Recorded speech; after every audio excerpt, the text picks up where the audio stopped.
Somos estudiantes de Geografía, Ingeniería Civil Biomédica y Administración Pública, y en este espacio, Agentes Inclusivos, queremos compartir nuestra reflexión final del diploma Inclusión en Diversidad, explorando cómo pasaremos de la teoría a la acción para promover la inclusión en nuestro ejercicio profesional y en nuestra vida cotidiana. No sé si les ha pasado, alguna vez han pensado que un sitio web que no puede ser leído por una persona ciega o un evento público sin intérprete de lengua de señas, por ejemplo, son barreras tan reales como una escalera sin rampa, por ejemplo. Bueno, hoy en este capítulo no queremos hablar de problemas, sino de soluciones. Vamos a hablar de cómo podemos, desde nuestras profesiones, ser parte activa en la construcción de un mundo sin barreras. Bueno, entonces comenzando con el primer tema, lo hemos llamado el cambio de paradigma de las barreras a los derechos. Y en mi caso, me gustaría partir señalando que hemos transitado desde el modelo médico rehabilitador hacia el modelo social de la discapacidad. Es un cambio fundamental de enfoque. Sí, totalmente fundamental. Yo creo que hay que enfatizar que el modelo médico tradicional ve el problema en la persona. Entonces es como si la discapacidad al final fuera una enfermedad a curar o un déficit a corregir, pero individualmente.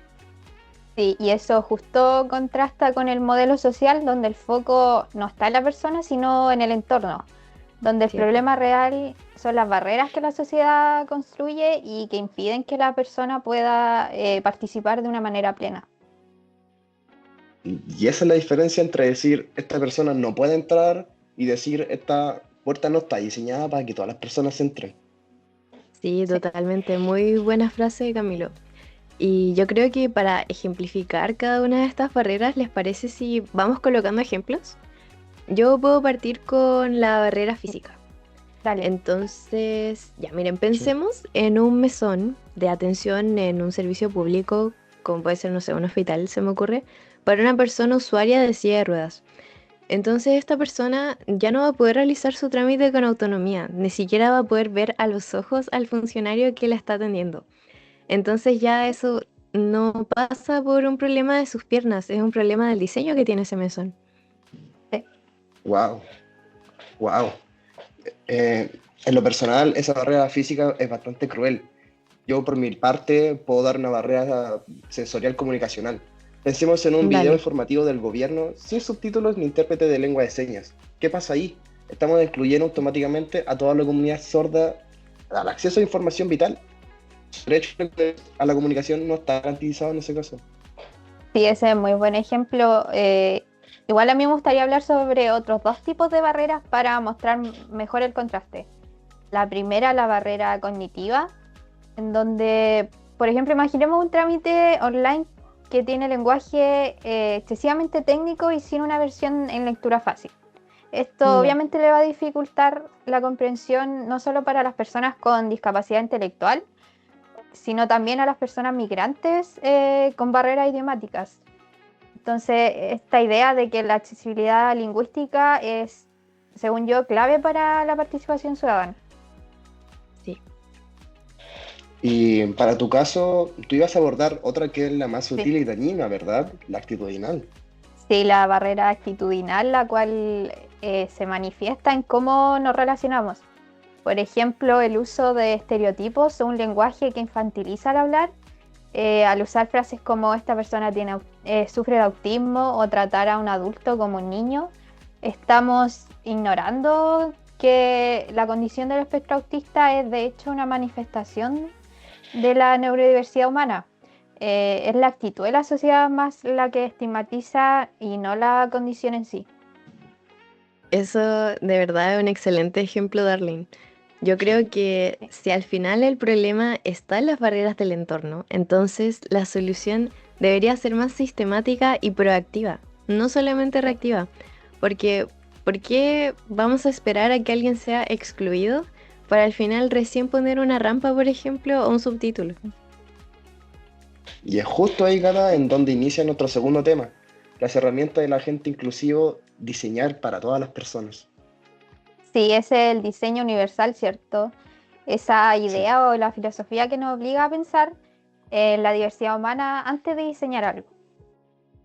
Así es, y el diseño universal es una filosofía proactiva que busca crear entornos, productos y servicios que sean utilizables por la mayor cantidad de personas posible, sin necesidad de adaptaciones posteriores. Piensen en un ascensor, no se diseñó solo para Ya. personas en silla de ruedas, sino para cualquiera que lleve un coche de bebé, una maleta pesada o tenga dificultades para subir escaleras. Sí, eso es cierto. Y siento que bajo esa misma filosofía, Camilo, es donde se puede aplicar directamente al campo de la formación, con un concepto que no sé si habían escuchado, es el diseño universal para el aprendizaje. También se le llama DUA. Sí, de hecho, el DUA nos enseña que en lugar de crear un solo material de estudio y luego adaptarlo para quien no puede acceder, debemos ofrecer de inicio varias puertas de entrada al conocimiento. Un texto, Totalmente. un audio, Sí. un video, hasta un gráfico interactivo. Sí, esto es súper interesante porque el DUA tiene tres elementos que son fundamentales. El primero es la representación o las formas de representación o el qué del aprendizaje. El segundo habla sobre las múltiples formas de expresión o el cómo demuestran lo que saben. Y por último, el tercer principio es sobre las múltiples formas de implicación o el por qué y la motivación para aprender. Súper interesante. Y además yo quiero aportar con que el DUA no es que solo se aplica a los materiales, también se puede aplicar en otras áreas como la comunicación. Entonces, Sí. aquí después se parte a destacar otro tipo de herramientas, mucho más prácticas, como puede ser la comunicación inclusiva. Totalmente, muy precisa, Catalina, porque diseñar para todas las personas también significa usar el lenguaje como intención. Es fundamental que Sí, como profesionales incorporemos el lenguaje inclusivo para evitar la barrera cognitiva que mencionaba Darryl antes, y que usemos lenguaje con perspectiva de género para no excluir ni invisibilizar a nadie de nuestra comunidad de una forma diaria y profesional. Sí, es cierto. Igual avanzando con los temas ya nos dimos cuenta de cómo estas herramientas de diseño y el lenguaje nos permiten pasar de reconocer las barreras a poder eliminarlas de una manera activa. claro. Y esa eliminación Sí. activa nos lleva al tercer y último punto clave, nuestro compromiso profesional y social. Nos basta con conocer el qué y el cómo. Ahora debemos comprometernos con el hacer. Sí. Súper importante, Camilo. Se trata entonces de cómo llevamos esta mentalidad, ¿cierto?, de un agente inclusivo al final a nuestro futuro profesional. Entonces ya, partamos contigo. Tú, Camilo, como geógrafo, ¿cuál sería tu promesa de valor? Desde mi rol como geógrafo, mi compromiso es crear representaciones del espacio que sean accesibles para todos. Al diseñar un Ya, mapa de un parque nacional, por ejemplo, no solo enfocaré en la precisión topográfica, aplicaré principios del DUA creando versiones digitales con texto alternativo que describan las rutas, utilizando una paleta Súper. de colores de alto contraste para personas con baja visión y simbología clara, que no solo dependas del color, asegurando que la información sea perceptible por todos. y Cata, en la ingeniería, ¿cómo se implementaría esto? Bueno, como futura ingeniera civil biomédica, siento que tengo una doble responsabilidad en ese sentido. Por un lado, creo que es súper importante aplicar este diseño universal para asegurar que el diseño al final de cualquier dispositivo médico, prótesis o un sistema de monitoreo sea no solo funcional para el paciente, sino también sea intuitivo, pensando siempre en su autonomía.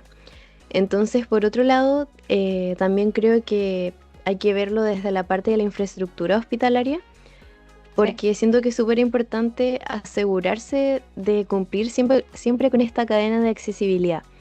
Entonces, que ya tenemos cubierto el diseño de equipos médicos que sean accesibles, o cognitivamente hablando, y también debemos preocuparnos de la distribución física del espacio, cumpliendo y abarcando mucho más allá de lo que dice actualmente la normativa.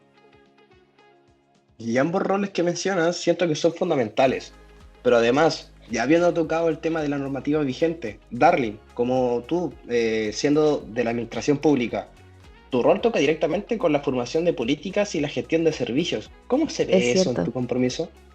Sí, mi contribución como administradora pública o funcionaria pública, yo creo que se centra más en la gestión de la equidad al asegurar que el modelo social de la discapacidad se traduzca en políticas públicas efectivas. Igual mi contribución puede ser en auditar la accesibilidad en los trámites y los servicios públicos, de manera que se exija un uso del lenguaje claro y de lectura fácil para toda la comunicación por parte del sector público. O Súper. también, sí, o también garantizar que la planificación de toda política o proceso público o político igual considere siempre la accesibilidad como un requisito que sea de base mínimo, no como algo más opcional o adicional. Súper, me encanta. Al final, yo creo que la inclusión sea una métrica de éxito para la gestión pública es algo súper, súper importante. Sí, Y es importante igual entender que esto va más allá de nuestro trabajo. Es un compromiso social de 24 horas. Sí, sí, es cierto. Como ciudadanos o como miembros de la comunidad universitaria o como ya sea amigos o familiares, podemos promover la inclusión al elegir lugares, ya sea con un encuentro que sea accesible para todas las personas o al utilizar un lenguaje que sea respetuoso, que no estigmatice, o al compartir información igual en formatos que sean accesibles en redes sociales. claro, y al final, en resumen, yo siento que el verdadero agente inclusivo es esa persona que entiende que al final la diversidad no es una obligación, no es algo que tú estés obligado a hacer, sino que es el punto de partida para construir una sociedad mucho más justa. Con esa reflexión de Catalina, me gustaría sintetizar lo que hemos abordado hoy. La inclusión no es un proceso de mejora continua, que como vimos con el diseño universal, beneficia a toda la sociedad, no solamente a un grupo. Sí, es cierto.